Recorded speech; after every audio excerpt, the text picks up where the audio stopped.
Değerli dostlar, hep söylüyorum, NATO Genel Sekreteri Mark Rutte'nin, yeni Genel Sekreterin Türkiye ziyaretinde her işi gücü bırakıp TUSAŞ'a gitmesi, Profesör Doktor Haluk Görgün'den Türk savunma sanayinin altyapısıyla ilgili geniş bilgileri alması, bu konuda kendisine briefing tarzı bir film seyrettirilmesi önemlidir. Niye?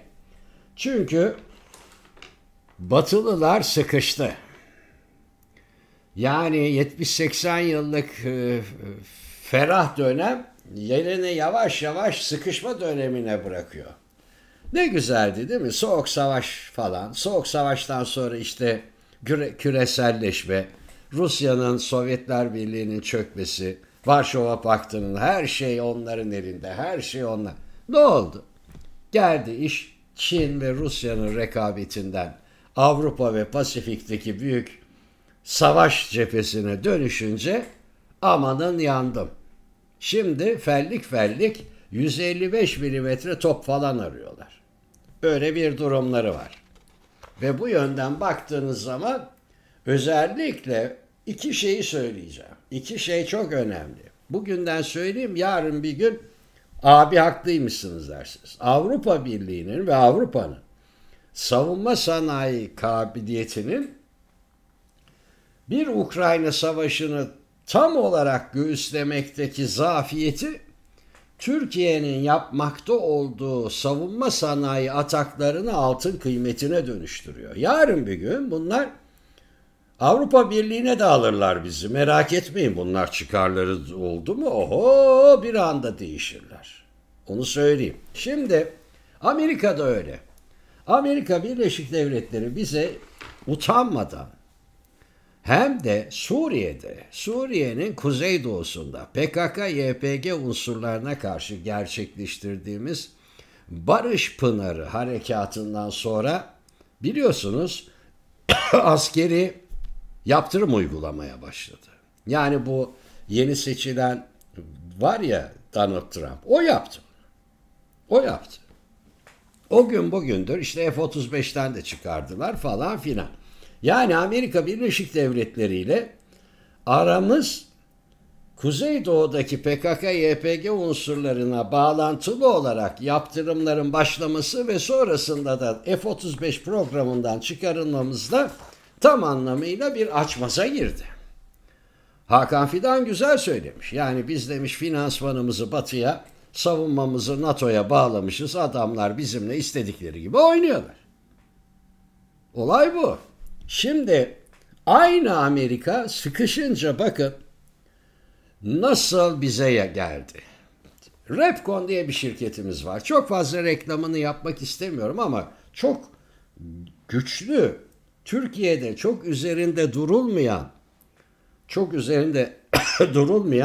ama 1978 yılında kurulduğundan bu yana çok önemli aşamalar gerçekleştiren bir şirket. Özel bir kuruluş. Değerli insanlar kurmuşlar, değerli insanlar yürütüyorlar. Tanımıyorum hiçbirini. Sadece yaptıkları çalışmaları bir uzman gazeteci olarak takip ediyorum. Bunların esas işi metal şekillendirme. Akıcı metal, öbür metal, şu bu falan. Sonra savunma sanayinde de metal şekillendirme kabiliyetlerini bir tür patlayıcıları pres etme, patlayıcıları bir şeyin içine koyma. İşte o 155 milimetre Howitzer topu, onu anlatmaya çalışıyorum. Şeklinde geliştirmişler.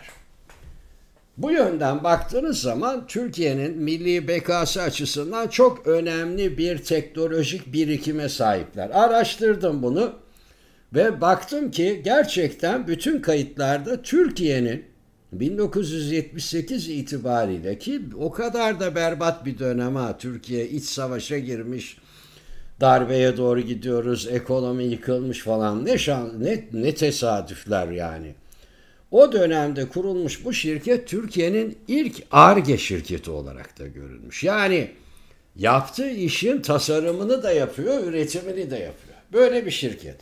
Bu şirketi bizler tabii Türkiye'de takip ediyorduk ama Amerika Birleşik Devletleri dünyada aradı, buldu ve geçtiğimiz dönemde özellikle Teksas'ta 3 üretim bantı kurması için sözleşme imzaladı Pentagon, Redcon'la. Neydi o? 155 milimetre Howitzer top mermisi üretimi. Çünkü Amerika'nın stokları bitiyor. Hem İsrail'e hem yetişeceğim derken Ukrayna'ya ve elindeki üretim kabiliyeti de kısıtlı. Gel dedi bu şirkete, burada bunu yap. Bu Türk milli ve yerli savunma sanayi açısından çok keyifli bir dönüm noktasıdır. Bize 2'de 1 yaptırım uygulayarak bize ayar çekeceğini düşünen bir devlet ayağımıza kadar gelmiş oldu. Şimdi aynı devletle bu şirket başka bir sözleşme daha imzalamış. Uzman arkadaşlar bildirdiler. TNT biliyorsunuz bir tür patlayıcı kimyasal madde. Uzun uzun anlatmaya gerek yok. Yani bu patlayıcıların ana unsuru. Amerika Birleşik Devletleri yıllardır TNT üretimini kendi topraklarında yapmıyordu. Ya hayat böyle işte. Ukrayna Savaşı'ndan sonra bir de dünyadaki bütün bu gelişmeler çerçevesinde baktılar ki bazı şeylerin yeniden ithalden imalata geçmesi gerekiyor. Onlardan birinin de TNT olduğunu düşündüler ve yine Repcon'a geldiler. Dediler ki sen yap. 435 milyon dolarlık bir anlaşma çerçevesinde şimdi bir Türk savunma sanayi şirketi Kentucky eyaletinde bir TNT fabrikası kuruyor. Kim için?